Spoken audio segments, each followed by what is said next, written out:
자, 수업을 시작합니다. 동적 평형과 물의 자동화 이온입니다.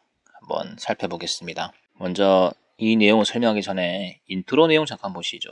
첫 번째 내용이 나팔꽃에 대한 내용인데요. 나팔꽃은 영어로 모닝 글로리입니다. 모닝 글로리. 어디서 많이 들어봤죠, 그죠?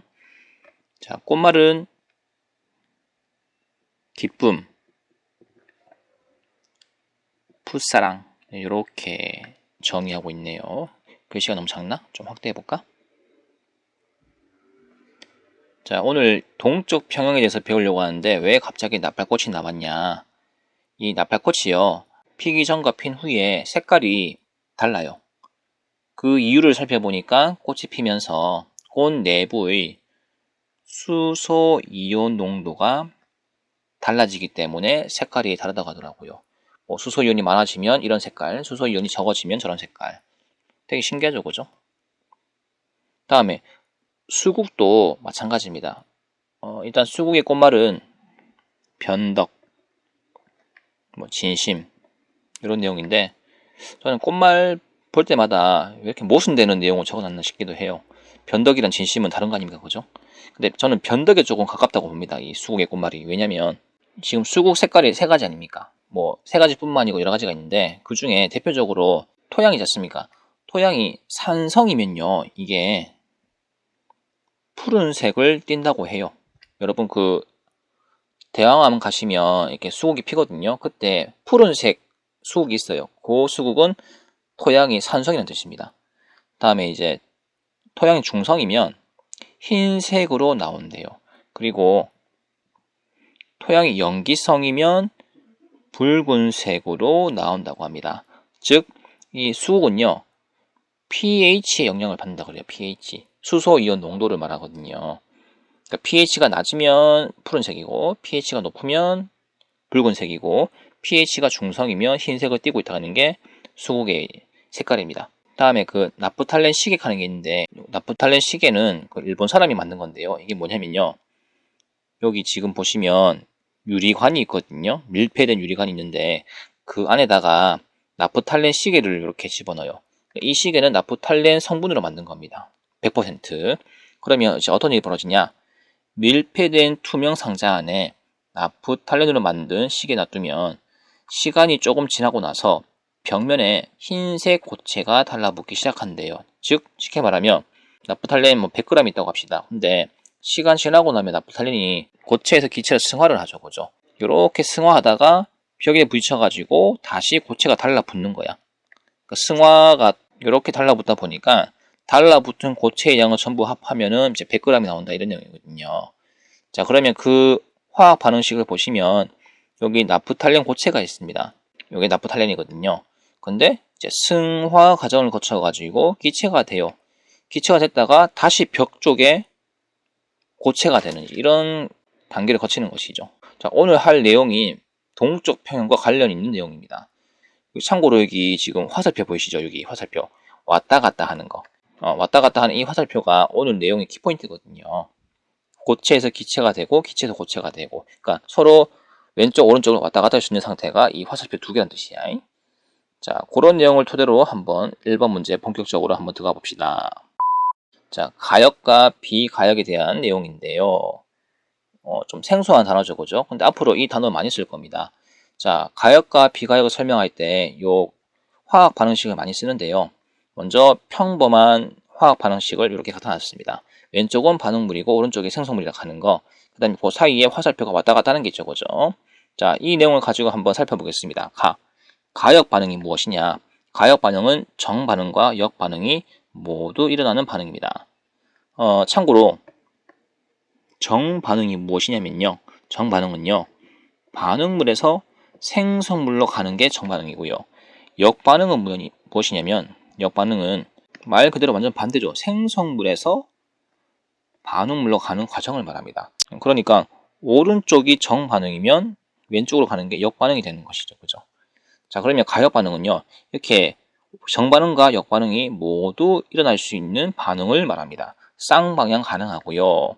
대표적인 반응이 상태 변화가 있겠습니다. 우리 물 같은 경우는 왜 얼음 됐다가 이제 수증기 됐다가 왔다 갔다 하지, 그지? 그런 게 있을 것이고, 광합성과 호흡도 마찬가지입니다. 그 다음에 구리의 이온화 속출도 여기에 포함되겠네요. 그리고 하나 더 있는데 요 내용은 자주 등장할 겁니다. 요게 N2O4라고 사산화 이질소인데요. 산소가 4개 있는 2개의 질소거든요. 요 녀석이 하나의 분자처럼 움직이다가 시간이 지나고 나면은 이렇게 이산화 질소로 분해가 됩니다. 서로 오른쪽 왼쪽 왔다 갔다 하거든요. 이것도 가역 반응으로 포함됩니다. 색깔도 사산화 이질소가 무색인데요.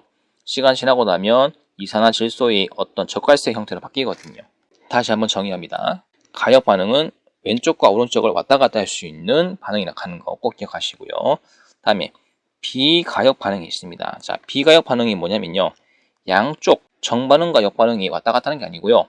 거의 한쪽이 일방적으로 진행되는 반응을 말합니다. 왼쪽에서 오른쪽으로 갈 수는 있어. 근데 오른쪽에서 왼쪽으로 다시 돌아올 수가 없는 상태를 말하는 거예요. 거의 없습니다. 돌아갈 수 없는 강을 걷는 것이 그지. 그 대표적인 반응이 무엇이 있냐? 자, 앙금 생성 반응이 있습니다. 여러분 그 한 번쯤은 들어봤을 거야. NaCl과 AgNO3를 반응시키면 이제 이렇게 구경구 이온이 있고 앙금이 생성되죠. 염화은. 자, 앙금이 생성되었을 때 이 앙금이 다시 분해돼 가지고 처음 상태로 돌아갈 수 있는 거지. 거의 불가능에 가깝거든요. 물론 가긴 갑니다만 1 곱하기 10의 마이너스 27제곱 양만큼 갑니다. 그래서 비가역 반응 대표적인 게 앙금 생성 반응이 있을 것이고요. 그 다음에 중화 반응도 있을 것입니다. 그러니까 A하고 B하고 만나가지고 이렇게 물을 만드는 반응이 있지 않습니까? 그죠? 물이 다시 쪼개져가지고 A, B로 가는 게 되게 힘들거든요. 그죠? 이것도 비가역 반응이고요. 그 다음에 기체 발생 반응도 여기에 포함됩니다. 이미 만들어진 기체가 다시 원래 모습으로 돌아가기 힘들죠. 그죠? 그 다음에 연소 반응 마찬가지 아니가 종이에다가 산소를 이렇게 공급시키면 이제 또 태우겠지. 그러면 이제 종이가 탈 거 아니가 그지. 근데 그 탄 종이를 다시 원래 종이로 바꿀 수 있나? 불가능하잖아요. 그죠? 이게 한쪽으로 쭉 반응이 진행됐을 때 반대편으로 돌아갈 수 없는 상태를 비가역 반응이라고 불러줍니다. 됐죠? 자, 다음에 오늘 드디어 하게 될 동적 평형 상태를 한번 살펴보겠습니다. 자, 동적 평형 상태는요. 아까 가역과 비가역이 있었지, 그지? 그 중에서 특별히 가역 반응에서 왔다 갔다 할 수 있는 반응, 정반응 속도하고 역반응 속도가 같은 상태를 동적 평형 상태라고 불러줍니다. 적절한 비율을 살펴보면요. 여러분 그 축구할 때 축구 선수 교체할 타이밍이 있지 않습니까? 필드 안에는 11명이 있어야 되죠. 그죠? 근데 교체할 때 어떻게 됩니까? 교체할 때 한 명이 빠지고 한 명이 들어오지, 그지? 그러면 운동장에 총 인원수가 몇 명이야? 11명이지. 그러니까 11명을 계속 보존한 상태라고, 그지? 2명이 교체되면은 2명이 들어가겠죠, 그죠? 요게 바로 동적 평형 상태를 말해요.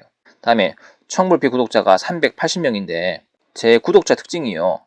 380에서요.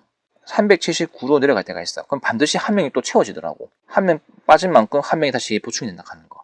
요것도 동적 평형 상태야. 아시겠죠? 되게 슬픈 거 아닙니까? 그죠? 자, 다음에 동적 평형 상태를 화학 반응식과 조금 연관 지어가지고 설명해 볼게요. 자, 지금 왼쪽이 반응물이죠. 그죠? 오른쪽이 생성물이고요. 그러면 왼쪽에서 오른쪽 가는 게 정반응이지. 반대편 방향은 역반응이고. 근데 동적 평형 상태 같은 경우는 정반응과 역반응 속도가 같은 상태가 평형 상태야. 만약에 오른쪽으로 가는 속도가 10이라고 한다면 왼쪽으로 가는 속도도 10이라고 하는 거. 요게 평형 상태야. 자, 동적 평형의 대표적인 유형이 있습니다. 첫 번째 유형이 용해 평형인데요. 용해 평형은 뭐냐면은 용질이 용액에 용해되는 속도를 말합니다. 용질은 양이 적은 것이고요. 용액은 양이 많다는 거 아시죠? 그죠? 녹는 속도하고 다시 뱉어내는 그 석출 속도하고 같은 게 용해 평형입니다. 그러니까 평형이라는 단어가 정반응과 역반응이 속도가 같다는 뜻이야. 자, 불포화 용액 같은 경우는 용의 속도가 석출 속도를 능가하고요. 포화 용액 같은 경우는 둘 다 같은 상태를 말합니다. 과포화 같은 경우는 석출 속도가 훨씬 빠른 상태를 말하죠. 그죠? 우리는 보통 용의 평형을 설명할 때요. 요 포화 용액을 많이 씁니다. 자, 대표적으로 뭐가 있냐? 황산구리 수용액에 황산구리 5수화물 결정을 넣었을 때가 대표적인 사례인데요. 자, 무슨 얘기냐? 자, 이와 관련된 화학 반응식은요. 여기 녹색 박스로 친 내용입니다. 요 이름이 황산구리, 그 다음에 물이 5개지. 그래서 5수화물이라 불러주는데 얘가 고체 상태예요. 그런데 수용액에 녹을 거 아닙니까? 그죠? 이때 수용액이 그냥 물이 아니고요. 황산구리 수용액이라고 합시다. 황산구리 수용액. 자, 황산구리 수용액에 황산구리 5수화물 고체를 집어넣을 거야. 그러면 이제 어떤 일이 벌어지냐? 녹아가지고 이온화가 되거든요. 이 과정을 말하는데, 자, 이거를 그림으로 한번 표현해 보겠습니다. 여기 지금 파란색 용액 보이시죠? 이 용액이 물이 아니고 황산구리 수용액이야. 이미 황산구리 수용액이 세팅이 되어 있고, 여기에 뭘 집어넣냐? 황산구리 5수화물 결정을 집어넣는 거야. 이렇게 실에 매달아가지고 이미 결정체를 집어넣은 거지, 그지? 그러면 녹겠죠, 그죠? 용해 되겠지. 계속 녹을 거 아닌가, 그지? 점점 녹다 보니까 이 동그라미가 이 양이 줄어들 것이고, 결국 이 동그라미는 사라지는데 놀라운 일이 관찰됐습니다. 여기 분명히 없는데, 그러니까 녹아가지고 사라진 줄 알았는데 갑자기 여기 바닥에 이 녹아진 양만큼 새롭게 석출된 황산구리 5수화물이 존재한다 이거지. 자, 이렇게 마술 같은 현상에 대해서 이제 한번 해석해 보려고 하는데요. 자, 이걸 어떻게 해석하느냐? 첫 번째, 줄에 매달린 황산구리 5수화물이 고체를 말하죠, 그죠? 점점 용해되고 녹는다는 뜻이죠, 그죠? 녹는 것과 동시에 이제 뭐가 만들어지냐? 바닥에 황산구리 5수화물이 석출됩니다. 만약에 이게 전체가 100g인데 100g이 사라지면 밑에 100g이 다시 석출되는 걸 말하는 거예요. 됐죠? 결국은 줄에 매달린 고체가 사라진 양만큼 바닥에 똑같은 양이 석출된다 하는 거. 이 반응을 가지고 뭐라고 불러주냐? 요거를 전문용어로 동적 평형이라고 불러줍니다. 지금 포화 상태거든요. 포화 상태. 포화 상태는 아까 뭐라 그랬어? 용의 속도하고 석출 속도가 같다 그랬지, 그지? 그래서 동적 평형을 설명할 때 용의 평형이라는 그 개념이 나오거든요. 반드시 사라진 만큼 생기는 양도 같다 하는 걸 기억하시면 되겠습니다. 됐죠? 자, 다음에 동적 평형 중에서 상평형하는 개념이 있어요. 요거는 이제 어떤 내용이냐면요. 어떤 한 물질이요. 2가지 이상의 상태를 이루고 있는 상태를 동적 평형이라고 불러줍니다. 대표적으로 이 물 액체이지 않습니까? 물. 밀폐된 공간에 이렇게 물을 갖다 놓고 이제 놔두면요. 물이 어느 정도는 증발하거든요. 그리고 증발하는과 동시에 기체가 액체가 되는 과정도 존재해요. 다만 처음에는 물이 100%였고요. 기체가 없었거든요. 그런데 시간이 지나고 나니까 밀폐된 공간에서 이 액체 표면에서요. 안에보다는 이 밖이 물 분자 간의 인력이 굉장히 약하거든요. 밑에는 삥 둘러싸가지고 서로 잡아당기고 있으면 표면 같은 경우는 노출되는 부분 아니야, 그지? 그래서 물 분자가 쉽게 떨어져 나갈 수 있다고. 그래서 증발이 굉장히 잘 되는 거야. 증발량이 이 응축되는 양보다 훨씬 앞서거든요. 처음에는. 시간이 지나고 나면 어떤 일이 벌어지냐? 처음에 증발량이 5고요. 응축량이 2라고 합시다. 근데 시간이 지나고 나니까 5대2가 아니고 5대3, 5대4 이제 점점 가다 보니까 5대5까지 가는 거야. 증발하는 양이 5개라면 응축하는 양도 5개라. 그런데 이제 그 상태가 존재하는 거지. 이게 동적 평형 상태야. 증발량과 응축량이 같은 상태가 동적 평형 상태거든요. 단지 액체에서 기체로 됐을 뿐인데 기체도 점점 양이 많아지니까 응축시킬 수 있는 그 여유가 생긴 거야. 그래서 상평형은요. 2가지 물질이 아니고 한 가지 물, H2O가 액체에서 기체 또는 기체에서 액체 이렇게 상태를 2가지 가지고 있는 상태를 말하는 거야. 그 2가지가 같은 개수로 왔다 갔다 하는 게 동적 평형 상태라고 하는 거. 그러니까 여기 지금 최초의 이 양이요. 물의 양이 100이라고 하자. 근데 시간이 지나고 나니까 이게 80이야. 물의 양이. 20이 줄었죠. 액체하고 기체하고 이 표면에서 계속 증발과 응축이 일어난다고. 근데 이 물의 양이 80을 유지가 된다고. 이게 동적 평형 상태라고 하는 거 꼭 기억하시기 바랍니다. 나중에 이 내용이 조금 어려워질 거야. 어려워질 건데 이거 문제풀이 통해 가지고 상평형에 대한 개념을 좀 더 확고히 굳혀보죠. 지금은 맛만 보는 거야. 자, 다음에 동적 평형 상태 세 번째 화학 반응에서의 동적 평형이야. 지금 이제 동적 평형 설명한다고 용의 평형하고 상평형 설명이 있는데, 용의 평형과 상평형은 화학 반응이 아니고 약간 그 물리 변화에 가까운 내용입니다. 그러니까 상태 변화가 가능하지. 근데 이제 화학 반응은 물리 변화가 아니라고. 그러니까 성질이 완전 바뀌는 걸 말하는 거야. 3번 한번 살펴보겠습니다. 반응물과 생성물이 동시에 존재하며 농도가 일정해지는 상태를 말한다 하는 거. 대표적인 예로 이산화질소 있지 않습니까? 이산화질소를 가만히 놔두면 결국 사산화질소를 생성하거든요. 무색 형태의 기체. 자, 그 내용을 한번 살펴보겠습니다.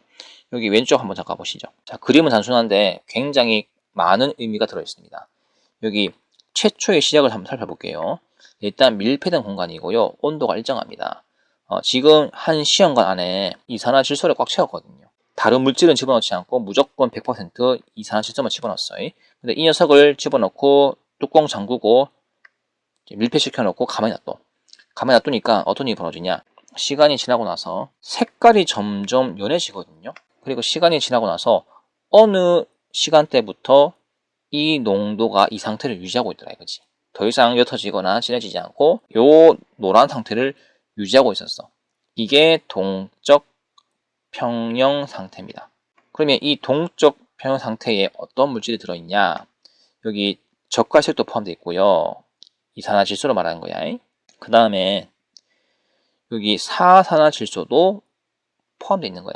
그러니까 이 지금 동적 평형 상태는요, 반응물도 있고 생성물도 있고 이 두 가지가 공존하는 상태라고 하는 거 꼭 기억하시기 바랍니다. 우리가 잘못 생각하고 있는 게 이산화질소가 100%면 나중에 여기 생성물 사산화이질소가 100%가 생성되겠지라고 생각하는데 그게 아니라고. 처음에 100으로 시작했지만 이산화질소가 뭐 60%, 그 다음에 사산화이질소가 40%, 뭐 이런 식으로 서로 어떤 일정한 농도를 가지고 공존하고 있다고. 이게 동적 평형 상태입니다. 아시겠죠? 이번에 이산질소 말고 처음부터 사산화이질소를 100% 채우면 어떤 일이 벌어지냐 이거죠. 무색입니다. 시작해봤어요. 물론 밀폐된 용기고요. 근데 시간이 흐르고 나니까 어떤 일이 벌어지냐. 어느 지점부터 이게 노란색으로 바뀌는 거야. 그리고 더 이상 바뀌지 않습니다. 유지하고 있더라고. 성분을 살펴보니까 마찬가지로 이산화질소하고 사산화이질소가 공존하고 있더라 이거지. 얘도 동적 평형 상태입니다. 그러니까 뭘 말하고 싶냐면요. 처음부터 왼쪽 100%를 채워서 놔뒀더니만 두 가지가 동시에 생겼어. 그리고 이번엔 반대로 이쪽을 100% 채워가지고 놔뒀거든요. 근데 결론적으로 또 노란색이 됐어. 두 가지가 같이 공존하는 거야. 이게 화학 반응에서의 동적 평형에 해당되는 대표적인 한 사례가 되겠죠. 그죠? 자, 이렇게 이론을 개떡같이 설명했는데요. 나중에 문제 푸시다 보면 개념이 좀 잡힐 거거든요. 그래서 여러분은 오늘 배웠던 내용들 정리하실 때 어떻게 정리하시냐면요.